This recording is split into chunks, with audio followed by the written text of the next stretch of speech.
프레임은 한마디로 세상을 바라보는 마음의 창입니다.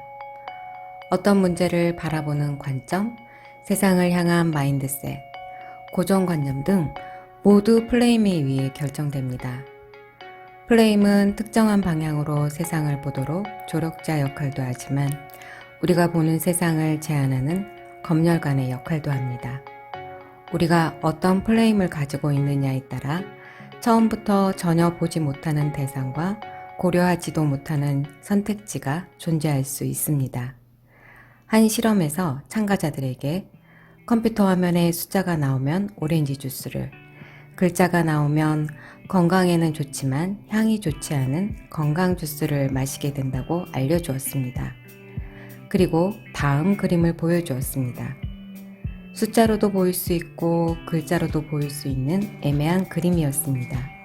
결과는 오렌지 주스를 원했던 참가자들은 숫자 13을, 건강 주스를 원했던 참가자들은 글자 B를 답했다고 합니다. 사람은 보고 싶은 것을 본다라는 말이 있습니다. 결국 우리도 자신의 욕구에 의해 만들어진 마음의 창, 즉 프레임을 통해서 보여지는 세상을 보게 됩니다. 건물 어느 곳에 창을 내더라도 세상 전체를 볼 순 없습니다. 그래서 건축가는 최상의 전망을 얻을 수 있는 곳에 창을 내려고 고민합니다. 우리도 우리 삶의 가장 아름답고 행복한 풍경을 향유하기 위해서 최상의 창을 갖도록 노력해야 합니다.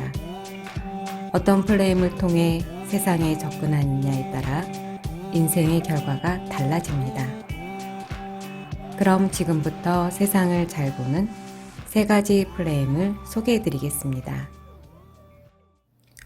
첫 번째, 의미부여입니다. 내가 헛되이 보낸 오늘은 어제 죽은 이가 그토록 간절히 원했던 내일이다. 다시는 사랑하지 못할 것처럼 사랑하라. 늘 마지막으로 만나는 것처럼 사람을 대하라. 이런 말들은 우리로 하여금 세상을 다시 보게 만듭니다. 새로운 방식으로 주어진 시간과 사람들을 대하게 합니다. 이렇게 의미 중심의 프레임으로 세상을 보는 사람들은 더 중요하고 행복한 삶을 살 수 있습니다. 철수가 영희에게 꽃을 주는 행동은 글자 그대로 철수가 영희에게 꽃을 주고 있다 라고 생각할 수도 있지만 조금 더 추상적으로 생각하면 철수가 영희를 좋아한다. 여기서 조금 더 수준을 높이면 철수는 로맨틱하다라고 생각할 수 있습니다. 우리는 동일한 사건을 두고 구체적 수준에서부터 추상적인 수준에 이르기까지 다양한 프레임을 선택할 자유가 있습니다. 어떤 일을 접할 때 왜 일이 필요한지, 그 이유와 의미, 그리고 비전과 목표를 먼저 부여해 보세요. 그럼 지금보다는 더 다양하고 완벽한 선택지를 고를 수 있게 될 것입니다. 두 번째, 너와 나는 같다입니다. 자기중심 프레임에 갇히게 되면 우리의 생각이 항상 맞고 보편적이라고 믿게 됩니다. 특히 인간관계에 자기중심적 판단이 강하게 작용합니다. 누군가가 단 5분 만에 당신이 어떤 사람이라고 단정한다면 무척 화가 날 것입니다. 그런데도 당신은 5분이면 충분히 다른 사람을 판단할 수 있다고 생각합니다. 심지어는 애인이 내 생일을 잊은 건 사랑이 식었기 때문이고 내가 애인의 생일을 잊은 건 실수였다고 합니다. 당신은 원래 그런 사람이어서 그런 실수를 한 것이고 난 어쩌다 보니 그런 실수를 한 것이라 생각합니다. 이런 식으로 우리는 자신을 합리화시킵니다.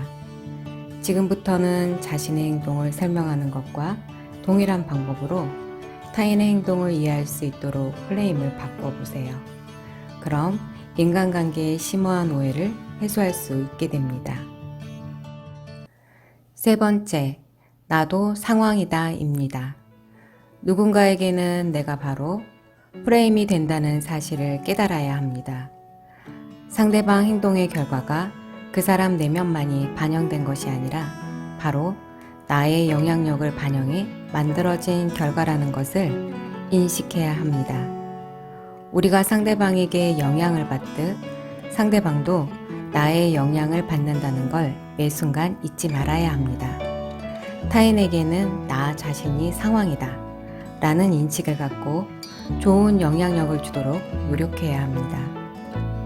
세상을 잘 보는 3가지 프레임 다시 정리하면 의미부여, 너와 나는 같다, 나도 상황이다 입니다. 지금부터 세상을 보는 프레임을 한 단계 높여보세요. 우리 삶의 가장 아름답고 행복한 풍경을 향유할 수 있는 마음의 창을 가질 수 있을 것입니다.